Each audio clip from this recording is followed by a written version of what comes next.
নমস্কাৰ বন্ধুসকল, Assamese everything YouTube চেনেলটোলৈ স্বাগতম জনাইছোঁ। 19 ছেপ্টেম্বৰৰ পৰা 15 অক্টোবৰলৈ ৰেচন কাৰ্ড আবেদন প্ৰক্ৰিয়াটো হৈ আছে। আপোনালোকে আবেদন কৰিব পাৰিব। নতুন হিতাধিকাৰী লগতে আপোনালোকে পৰিয়ালত যদি সদস্য সংখ্যা বাঢ়িছে তেতিয়াহ'লে আপোনালোকে সেয়াও সংযুক্ত কৰিব পাৰিব। গতিকে কি কৰিব লাগিব সেই বিষয়ে ক'ম। যিসকলে ৰেচন কাৰ্ড আবেদন কৰিছে তেওঁলোকে এখন ফৰ্ম চি এখন পূৰাব লাগিব।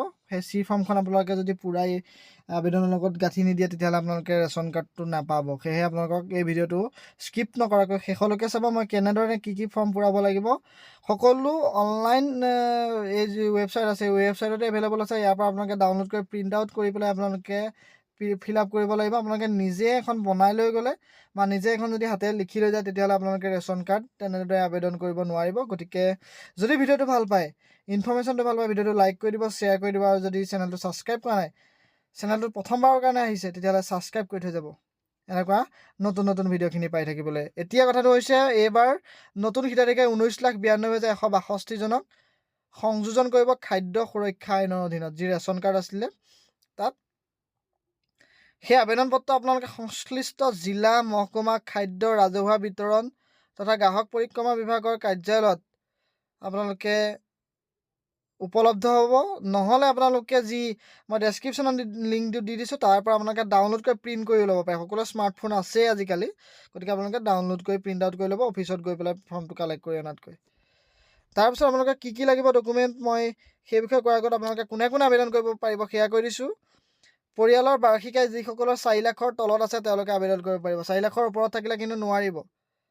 পিছত যদি ধৰা পৰে আইনী কাৰ্যবাহী আপোনালোকৰ ওপৰত হৈ যাব পাৰে। আধাৰ কাৰ্ড থাকিব লাগিব।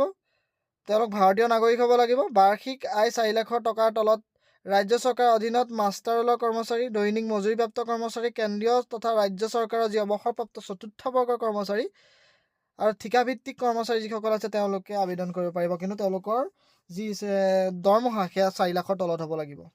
বাকী কোনো চৰকাৰী চাকৰিয়ালে আবেদন কৰিব লাগিব। আৰু প্ৰাইভেট হ'লেও 40 লাখৰ ওপৰত যদি আপোনালোকৰ ইনকম হৈছে বাৰ্ষিক তেতিয়াহ'লে আপোনালোকে নোৱাৰিব। আধাৰ কাৰ্ড লাগিব, ফৰ্ম চি চাৰ্টিফিকেট লাগিব, বেংক একাউণ্ট নাম্বাৰ লাগিব। এই সকলোখিনি আপোনালোকে কিন্তু ইয়াৰ লগত দিব লাগিব। যি আবেদন কৰিব যাব তেতিয়া আপোনালোকে লৈ যাব লাগিব। আপোনালোকৰ ভোটাৰ কাৰ্ড লাগিব, ঠিকনা প্ৰমাণপত্ৰ হিচাপে আধাৰ কাৰ্ড লৈ যাব। পৰিয়ালৰ মুৰব্বীজনৰ যি ফটো সেই ফটো লৈ যাব। ডেছক্ৰিপশ্যনত যিটো লিংক দিছোঁ তাত আপোনালোকে ক্লিক কৰিব। ক্লিক কৰিলে আপোনালোকে দেখিছেনে এনেকুৱা এটা পেজ আপোনালোকে পাই যাব। ইয়াতে আপোনালোকে download form C English version, Assamese version, Bengali version, 3টা ভাৰ্চন পাব। আপোনালোকে যিটো ভাৰ্চনে লাগে সেইটোৱে ডাউনলোড কৰিব। মই আছামিজ ভাৰ্চনটো আপোনালোকক ডাউনলোড কৰি দিবলৈ চেষ্টা কৰিছোঁ। যদি আপোনালোকে অসমীয়া নাজানে ইংৰাজী ভাৰ্চনটো আপোনালোকে ডাউনলোড কৰি ল'ব পাৰে। যদি বেংগলী জানে আপোনালোকে বেংগলী যি ফৰ্ম আছে সেইটো আপোনালোকে ডাউনলোড কৰিব লাগে। একে প্ৰক্ৰিয়া হয়। এইখন হৈছে পৰিয়াল পৰিচয় পত্ৰ, ৰেচন কাৰ্ড, হিতাধিকাৰী নিৰ্বাচন পৰীক্ষণ তালিকা। ইয়াৰ লগত আৰু ফৰ্ম আছে যিসকলে এড কৰিব বিচাৰিছে, অৰ্থাৎ সংযুক্ত কৰিব বিচাৰে নতুন সদস্য, তেওঁলোকৰ কাৰণেও এই ফৰ্মখনৰ তলতে আছে। প্ৰতি মাননীয় উপায়ুক্ত, মহকুমাধিপতি, ইয়াত জিলাখন লিখি দিব। তাৰপিছত আপোনালোকে দেখিছেনে, মহোদয় মই খাদ্য সুৰক্ষা আইন 2013ৰ অধীনত পৰিয়াল পৰিচয় পত্ৰ পোৱাৰ বাবে আবেদন কৰিলোঁ। এই সন্দৰ্ভত প্ৰয়োজনীয় বিৱৰণ তলত উল্লেখ কৰা হ'ল। ইয়াত প্ৰথমতে আপোনালোকে আবেদনকাৰীৰ নামটো লিখিব লাগিব। আৰু আবেদনকাৰীজন পৰিয়ালৰ জ্যেষ্ঠ মহিলা হ'ব লাগিব। পুৰুষ হ'লে নাপাব, কিন্তু তেওঁ জ্যেষ্ঠ মহিলা হ'ব লাগিব। যিগৰাকীয়ে ঘৰখনত জ্যেষ্ঠ 18 বছৰ ঊৰ্ধ্ব তেওঁলোকে এই ৰেচন কাৰ্ডৰ কাৰণে আবেদন কৰিব পাৰিব। এইখন হৈছে form number C annexure 1 under rule 318 and rule 5(2)A পৰিয়াল পৰিচয় পত্ৰ ৰেচন কাৰ্ডৰ যি আইন সেই আইনমতে এখন ফৰ্ম উলিয়াইছে। আবেদন পত্ৰৰ কথা ক'লোঁ। স্বামী, পিতা, মাতাৰ নাম লিখিব লাগিব আবেদনকাৰী বৰ্তমান বয়স, আপোনালোকে অফিচিয়েল যিটো বয়স সেইটো লিখিব। জাতীয়তা অৰ্থাৎ জাতি কি আপোনালোকৰ সেইটো লিখিব আপোনালোকে। আবেদনকাৰী বৰ্তমান ঠিকনা লিখিব, গাঁৱৰ নামটো লিখিব, স্লেছ দি আপোনালোকে ৱাৰ্ড নাম্বাৰটো লিখি দিব। গাঁৱৰ নামটো আকৌ লিখিব লাগিব। উন্নয়ন খণ্ড বা ৰাজচক্ৰৰ নামটো লিখিব। গাঁও পঞ্চায়তৰ নামটো লিখিব। নগৰ অঞ্চল হ'লে নগৰৰ নামটো লিখিব। বাসস্থানৰ বিৱৰণ নিজা ঘৰ নে ভাড়া ঘৰ আপোনালোকে লিখি দিব। লোকপিয়ল 2011 চনৰ মতে আপোনাৰ ঘৰৰ নাম্বাৰ সেইটো লিখি ল'ব। গাঁৱৰ প্ৰধানৰ ঘৰতে পাব বা আপোনালোকে পঞ্চায়তত এই নাম্বাৰটো পাই যাব। জিলাটোৰ নাম লিখিব আৰু টেলিফোন নাম্বাৰ বা মোবাইল নাম্বাৰ যদি আছে আপোনালোকে লিখি দিব। আপোনালোকে মোবাইল নাম্বাৰ সকলোৱে থাকে, গতিকে মোবাইল নাম্বাৰটো লিখি দিবলৈ নাপাহৰিব। ইয়াত তাৰপিছত আপোনালোকে নিৰ্বাচনৰ তথ্য ভোটাৰ তালিকা অনুসৰি দিব লাগিব, লোকসভাৰ সমষ্টিৰ নাম দিব লাগিব। ভিডিঅ'টো স্কিপ নকৰিব, ইয়াৰ পাছতো বহুত দীঘল এখন ফৰ্ম আছে, গতিকে আপোনালোকে সকলো পূৰাওঁতে অলপ খেলি মেলি হ'ব পাৰে, সেয়েহে মই আপোনালোকক দেখুৱাই দিম। বিধানসভা সমষ্টিৰ নাম লিখিব, ভোট গ্ৰহণ কেন্দ্ৰৰ নাম লিখিব, ইয়াত নাম্বাৰ আৰু নাম দুইটা লিখিব লাগিব। ভোটাৰ ক্ৰমিক নাম্বাৰটো লিখিব ভোটাৰ তালিকা মতে, ঘৰৰ নাম্বাৰটো লিখিব ভোটাৰ তালিকা মতে, ভোটাৰ তালিকাৰ চনটো লিখিব, বৃত্তি সম্পৰ্কীয় সবিশেষ যিটো আছে সেইটো আপোনালোকে আবেদনকাৰী জীৱিকা কি কৰি তেওঁলোকে পৰিয়াল পৰিচালনা কৰে সেয়া লিখিব, মুঠ আয় লিখিব, পৰিয়ালৰ মুঠ সদস্যৰ সংখ্যা কেইজন আছে সেয়া লিখি দিব। তাৰপাছত যিসকলৰ পৰিচয় পত্ৰ আছে, ৰেচন কাৰ্ড আছে, তেওঁলোকৰ কাৰণে এইটো তেওঁলোকৰ পৰিচয় পত্ৰৰ ধৰণ AAY নে BPL নে APL নে মুখ্যমন্ত্ৰী অন্ন সুৰক্ষা যোজনা কোনটো আছে আপুনি লিখিব। সুলভ মূল্যৰ দোকানীজনৰ নাম লিখিব লাগিব। নগৰ অঞ্চলৰ কাৰণে নগৰৰ নামটো লিখিব লাগিব বা ৱাৰ্ড নাম্বাৰ লিখিব লাগিব। গাঁও অঞ্চলৰ কাৰণে গাঁও পঞ্চায়তৰ নামটো লিখিব লাগিব আৰু গাঁওখনৰ নাম লিখিব লাগিব।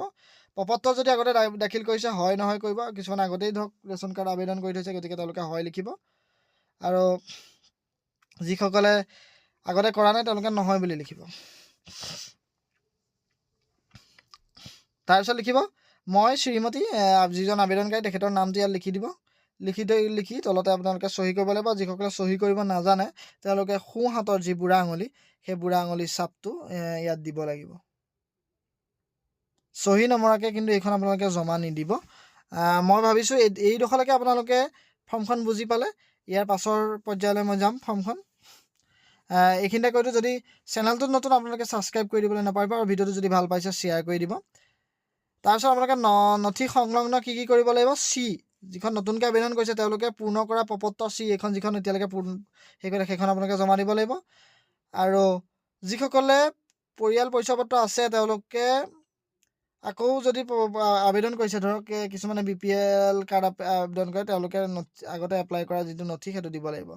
এতিয়া পৰিয়াল পৰিচয় পত্ৰ ৰেচন কাৰ্ড তথ্য অন্তৰ্ভুক্তিকৰণ প্ৰপত্ৰ, অৰ্থাৎ ইয়াত আপোনালোকে সদস্যসকলৰ নাম লিখিব লাগিব যিসকল নতুন, আৰু যিসকলে নতুন নহয় পুৰণা, তেওঁলোকে যদি ঘৰলৈ নতুন সদস্য আহিছে বা ঘৰত নতুন সদস্যৰ নাম থাকি গৈছিলে তেওঁলোকৰ নাম এড কৰিবলৈ হ'লে এখন পূৰাব লাগিব। তাৰ আগতে আপোনালোকে বৰ্তমান থকা পৰিচয় পত্ৰধাৰীৰ বাবে আৰু নতুন আবেদনৰ বাবে তাৰ যিকোনো যোনটোতে আপোনালোক পৰে সেইটোত আপোনালোকে টিক মাৰ্ক কৰিব। ঠিক আছে, কাৰ্ডৰ ধৰণটো আপোনালোকে লিখি দিব, APL BPL যিটো আছে সেইটো লিখি দিব। পৰিয়ালৰ মুৰব্বীৰ ফটোটো লগাব। ৰেচন কাৰ্ডৰ নাম্বাৰটো লাগিব, যিসকলৰ ৰেচন কাৰ্ড আছে তেওঁলোকে নাম্বাৰটো ভৰাব, নথকাসকলে নালাগে। পৰিয়ালৰ মুৰব্বীৰ সবিশেষ যিটো আছে, মুৰব্বীৰ নাম ভৰাব, তেওঁৰ পিতৃৰ নাম, মাতৃৰ নাম, স্বামী বা স্ত্ৰীৰ নাম, জন্মৰ তাৰিখ, লিংগ, বয়স, জাতীয়তা, ফোন নাম্বাৰটো লিখিব, একাউণ্ট নাম্বাৰ লিখিব, বেংকৰ নাম আৰু শাখা লিখিব, জব কাৰ্ডৰ নাম্বাৰটো লিখিব। BPL কাৰ্ড থাকিলে BPL কাৰ্ডৰ নাম্বাৰটো লিখি দিব, নাথাকিলে লিখিব নালাগে। বৰ্তমানৰ ঠিকনা ৰাজ্য লিখিব, জিলা লিখিব, মহকুমা লিখিব, চক্ৰ লিখিব, গাঁওখনৰ নাম লিখিব, খণ্ডটো লিখিব, গাঁও পঞ্চায়তৰ নাম লিখিব, গাঁও বা ৱাৰ্ড নাম্বাৰটো লিখিব, ভাড়াঘৰ নে কি ঘৰ এইটো লিখি দিব, নিজা ঘৰ সেইটো লিখিব, পথৰ নাম লিখি দিব, আপোনালোকৰ ৰাস্তাৰ এটা নাম থাকে, নোপোৰালেও হ'ব, ষ্টাৰ মাৰ্ক নাই, কিন্তু যিকেইটা ষ্টাৰ মাৰ্ক আছে দেখিছেনে সেইকেইটা আপোনালোকে পূৰাব লাগিব। ইয়াতো ষ্টাৰ মাৰ্কে আছে, পদপথৰ নাম বা কলনী এলেকা এইখিনি ভৰাব লাগিব। পিন নাম্বাৰটো আপোনালোকে ভৰাব লাগিব।